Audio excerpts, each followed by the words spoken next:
दोस्तों, दिल्ली में कोरोना काफ़ी फैला हुआ है और जनता के साथ मिलके, केंद्र सरकार के साथ मिलके हम इसे काबू करने की पूरी कोशिश कर रहे हैं एक तरफ, और दूसरी तरफ जिन लोगों को कोरोना हो जाए उनके इलाज की समुचित व्यवस्था करने की कोशिश कर रहे हैं।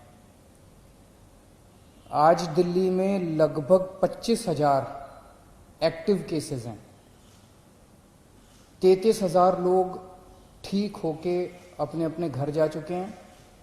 25,000 लोग ऐसे हैं जिनको अभी भी कोरोना है। अस्पतालों में इस टाइम 6,000 के करीब लोग हैं और 12,000 के करीब लोगों का उनके घर के अंदर इलाज चल रहा है। आज जैसा मैंने बताया, दिल्ली में 25,000 एक्टिव केस हैं। आज से ठीक एक हफ्ता पहले दिल्ली में 24,000 एक्टिव केस थे। एक हफ्ते के अंदर केवल 1,000 एक्टिव केस बढ़े। इसका मतलब लगभग जितने लोग बीमार ठीक हो रहे हैं उतने ही लोग बीमार हो रहे हैं। एक तरह से फिलहाल ऐसा लगता है कि थोड़ा सा स्टेबलाइज हो रहा है।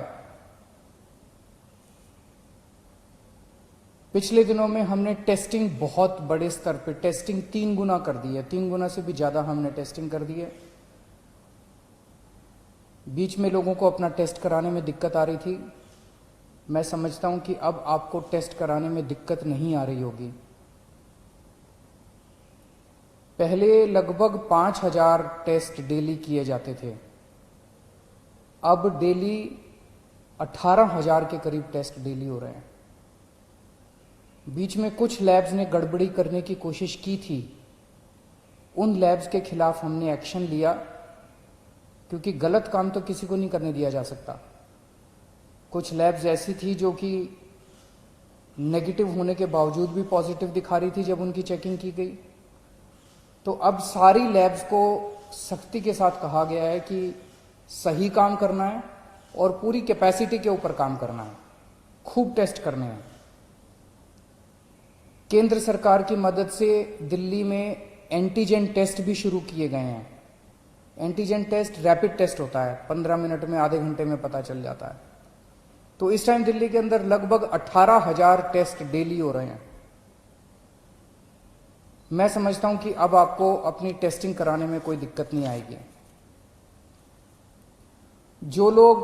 जिन लोगों का इलाज हम घर पे करते हैं, जो लोग माइल्ड होते हैं, कम बुखार है, थोड़ी सी खांसी है या कोई सिम्टम नहीं है, ऐसे लोगों का इलाज उनके घर में ही रह के किया जाता है। उसमें हम डेली, हमारी टीम उनको फोन करती है, उनसे हालचाल पूछती है, बुखार तो नहीं हुआ,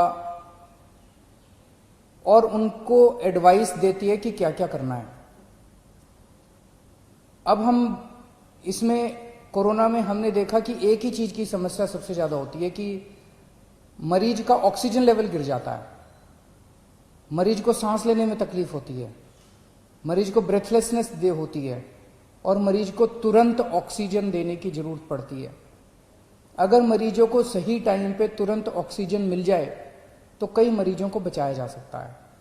तो इसके लिए अब हमने क्या किया है कि जितने अब होम क्वारंटाइन के केसेस होंगे, होम आइसोलेशन के, दिल्ली सरकार हर होम आइसोलेशन वाले केस को एक ऑक्सी पल्स मीटर देगी। आप उस पल्स मीटर को अपने घर रखिए, जब आप ठीक हो जाए सरकार को वापस कर दीजिए 10 दिन के बाद। उस पल्स मीटर से आप हर घंटे में, 2 घंटे में आप अपनी ऑक्सीजन नापते रहिए। अगर आपकी ऑक्सीजन कम होती है, हम आपको एक फोन नंबर दे देंगे, उस पर फोन कर दीजिएगा। हर डिस्ट्रिक्ट में हम ऑक्सीजन के कॉन्सेंट्रेटर रख रहे हैं। तुरंत हमारी टीम कॉन्सेंट्रेटर लेके पहुंच जाएगी जल्द से जल्द, और आपको तुरंत आपके घर में ऑक्सीजन दे दी जाएगी, और अगर जरूरत पड़ेगी तो आपको अस्पताल में शिफ्ट कर दिया जाएगा। कई बार हमने देखा है कि ऑक्सीजन तुरंत न मिलने की वजह से अस्पताल में शिफ्ट करने तक इतने में ही कई बार मरीज कभी कभी कोलैप्स कर जाता है। तो इसीलिए हर डिस्ट्रिक्ट के लेवल पे हम लोग ऑक्सीजन के कॉन्सेंट्रेटर रख रहे हैं, और अगर आपको जरूरत पड़ेगी तो कॉन्सेंट्रेटर पहले तुरंत आपके घर पहुंचा दिया जाएगा, ताकि आपको समय पे ऑक्सीजन मिल सके और आपको कंट्रोल किया जा सके। फिर आपको अस्पताल ले जाएंगे और अस्पताल में आपका इलाज किया जाएगा। 12 जून को दिल्ली के सारे अस्पतालों में मिला के 5300 बेड्स भरे हुए थे। आज की डेट में 6200 बेड भरे हुए हैं। तो लगभग 10 दिन में केवल 900 बेड भरे। इन 10 दिनों में 23,000 नए मरीज आए। 23,000 नए मरीजों में से केवल 900 बेड्स की जरूरत पड़ी, एक्स्ट्रा बेड्स की जरूरत पड़ी। इसके दो मायने हैं। एक तो ये कि जितने लोग अस्पताल में एडमिशन ले रहे हैं उतने ही लोग लगभग ठीक होकर घर भी जा रहे हैं, और दूसरा ये कि जितने नए केस आ रहे हैं इनमें सीरियस केस बहुत कम है। माइल्ड केस और एसिम्टोमेटिक केस ज्यादा हैं जिनका हम घर पे इलाज कर रहे हैं। सीरियस केस बहुत कम है जिनको अस्पतालों की जरूरत पड़ रही है। तो लगभग बेड्स की स्थिति ऐसी है कि डेली बेसिस पे 150 एक्स्ट्रा बेड्स की जरूरत पड़ती है। उतने बड़े स्केल के ऊपर बेड्स की फिलहाल जरूरत नहीं पड़ रही है, लेकिन फिर भी हम हाथ पे हाथ रखे नहीं बैठे। मुझे बेहद खुशी है कि आज की डेट में एक तरफ जहां 6200 बेड ऑक्यूपाइड हैं, 7000 बेड खाली हैं।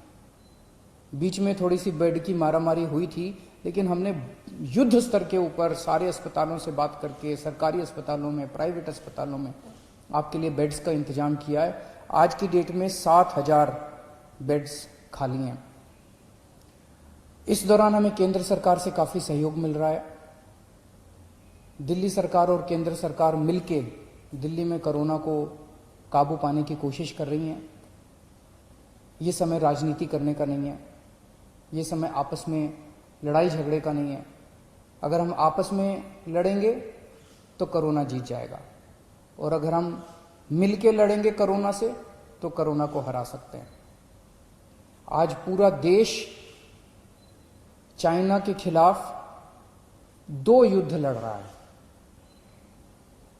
एक चाइना के द्वारा भेजे गए वायरस के खिलाफ, और दूसरा चाइना के खिलाफ बॉर्डर के ऊपर युद्ध लड़ रहा है।